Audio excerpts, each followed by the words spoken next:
The Dallas Cowboys have some big needs going into free agency. We'll tell you how they might try to address them next.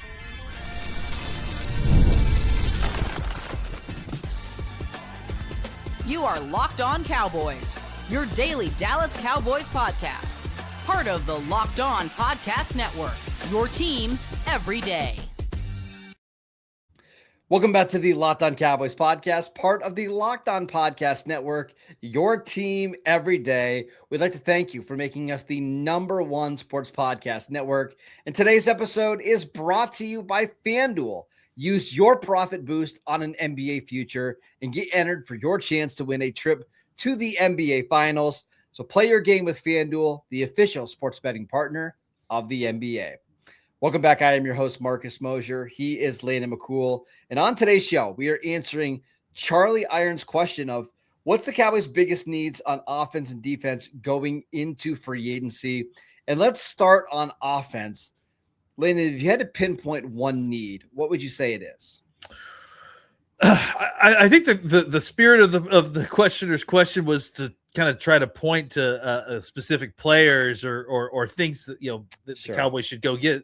But to me, I think the biggest thing that the Cowboys offense needs to do is that the young offensive line needs to take a step this offseason, right? We've invested a lot in this offensive line. Obviously, we've invested a lot in a lot of different areas of this offense.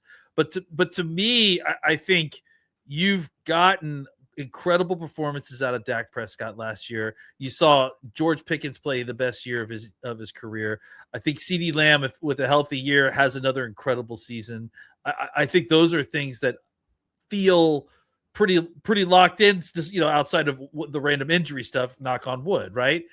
I think but you can't just rest on your laurels. You have to find a way to improve every single year. And I think the area where the improvement needs to come in is in year 2 of Connor Riley and Klayton Adams working with a very heavily invested in young offensive line and improving and getting better, and seeing Tyler Booker take a step, and see Cooper Beebe take a step, see maybe Tyler Smith, going back to a little bit of form as he kind of had a little bit of a down year with injuries and some other stuff. I just think that you've got a lot invested in there already. You've already made the investments. You need to see those investments mature a little bit and kind of live up to the potential that you had hoped to see if you're going to see this offense take another step. Yeah, and I was going to say their biggest need is running back, but if you fix the offensive line or the offensive line plays better, it's not going to matter really who you have back there at running back, whether it's Malik Davis or Jaden Blue or Javonte Williams. They're all going to be fine.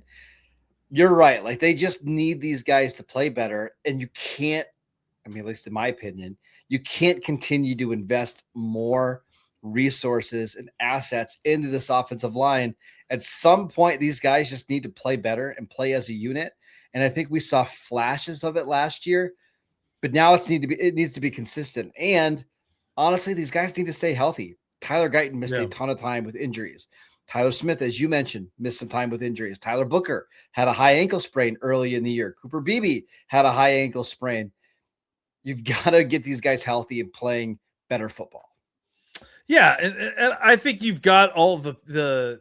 I don't think you have to squint to see it. I think I think it's going to happen because I think you've got the right pieces in place. You've invested in the right kind of guys. I hate to bring that phrase back into the lexicon. I just got whiplash of Jason Garrett. Yeah, go ahead. So sorry. I think you've got 2 offensive line coaches that you really like, and Connor Riley, who's kind of getting his feet underneath him a little bit as an NFL coach, and then obviously Klayton Adams is one of the bright spots of this team. Having him work with this group. And then having all of them, working with Duke Merriweather in his OL training program in Dallas, I think there's lots of positivity and opportunity for them to take that next step. And I think that they will, but we need to see it. Like we've seen a lot of potential. We talked a lot about it. It's time for the production to actually kind of show itself. It's time for the rubber to meet the road and for them to kind of be able to lean on their offensive line as a key weapon in this offense. All right, so let's talk about their biggest need on defense, because they have a lot more defined needs and just a lot more needs on that side of the ball. Yeah. What's the biggest? We'll get to that next. This episode is brought to you by TurboTax. Tax season doesn't have to take over your life. This year, TurboTax is making it easier than ever to just hand things off and move on with your day. With TurboTax full service, you can have your taxes done for you by a trusted local expert, start to finish, without the stress or the guesswork. Instead of spending hours trying to figure out forms, you can meet with a local expert in person or connect online.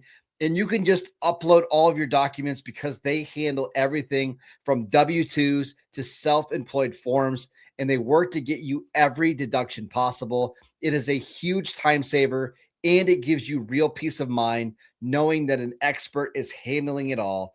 So for a limited time only, you can have your taxes done by a local TurboTax expert for just $150 all in. If a TurboTax expert didn't file for you last year, just file by February 28th. Take taxes off your plate and get back to your life. Visit turbotax.com/local to book your appointment today. This episode is brought to you by FanDuel. Did you ever want to experience the NBA Finals live and in person? Well, now is your shot. FanDuel is giving you the chance to turn that dream into a reality with their NBA sweepstakes. Here's how it works. Use your profit boost on any NBA future, and you'll automatically be entered for a shot to win an NBA Finals trip for two. That's right. That includes everything: flights, tickets, the whole experience. I love betting on futures this time of year. We're past the NBA All-Star break. The action is really heating up, and it adds some more excitement to every game. So visit FanDuel.com to get started and use your profit boost on an NBA future and get entered for your chance to win a trip to the NBA Finals. So play your game with FanDuel, the official sports betting partner of the NBA.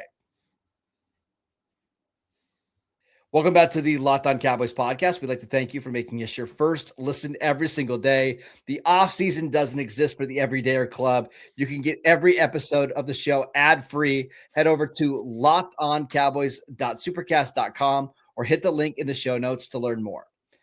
All right, Landon, let's talk about the defensive side of the ball. I think it's the secondary that's the biggest issue going into the offseason. What say you? We need defensive tackles immediately. No, I'm just kidding. It's the one spot where you don't need, right? And honestly, I think any answer that you gave outside of defensive tackle, I think would be an acceptable one. I think you can make a strong argument for it. I think that I tend to go towards cornerback and edge simply because those are the two more valuable of the three spots specifically that you really need. And I think that corner, to me, I think it probably is more of the need, right? Because I think with edge, you've got a player that you feel really solid about, who's a young up and coming player. You don't have numbers. Obviously, the cupboard is extremely bare. Like I think you have the difference, James Houston, but yeah, you do have James Houston and obviously Ezraku. But outside of that, like that's really all you've got. And at cornerback, I think you can make an argument that, I mean, Bland is we don't know what Bland's situation is. And then outside of that, you don't have anything else that you really can hang your hat at. You have some guys that you hope maybe can play better football under Christian Parker. And I think that will happen. And I think that that's something that the Cowboys maybe can rely on for the depth aspect of this class, like the 5th and 6th corners. Like maybe they've got those guys on their roster already. But as far as cornerbacks 2 through 4, I feel like they've still very much got to figure that out. And so, and cornerback 1 is not, is not very well established, right? We don't know how Bland's going to come off of this foot surgery. So I think the answer is probably cornerback as we speak about it, because you can kind of cobble together the edge room. The numbers aren't great, but you also have good defensive tackle help to help you with the pass rush element a little bit.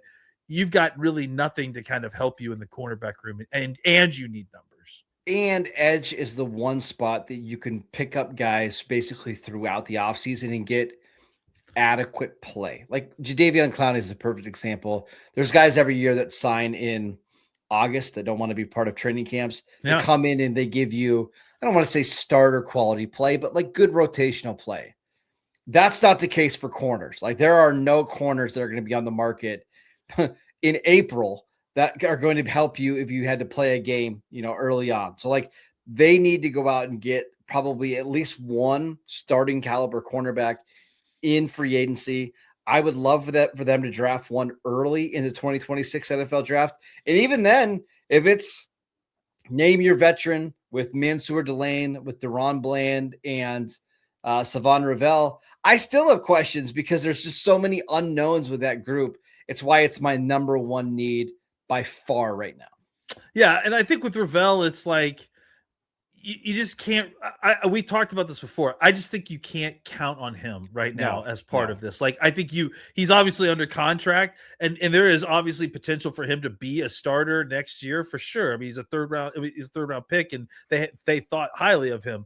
But I just don't think you should count on him right now. I think you should just kind of let him do his own thing, hopefully improve, and maybe you get into OTAs and you open him up and it's a fun surprise that, hey, this guy can actually be a starter or a heavy rotational guy. Fantastic. But he's got so much development that you still need to kind of do. You're changing defensive coordinators, which, is going to mix things up even further. I think you just have to team build with the thought process that he's not necessarily part of that conversation in the top three. And if he ends up there, fantastic. That is it for today's show. We want to thank you for making Locked On Cowboys your first listen every single day. If you never miss an episode, the Everydayer Club is built for you. Get Locked On Cowboys ad-free plus members-only Discord access and so much more. And for those of you on video, we can send you the first ever 24/7 national NBA YouTube channel. And on audio, make your second listen the Locked On NFL Draft podcast. Follow Landon on Twitter at McCoolBCB. I'm at Marcus _Mosher. We'll see you right back here tomorrow.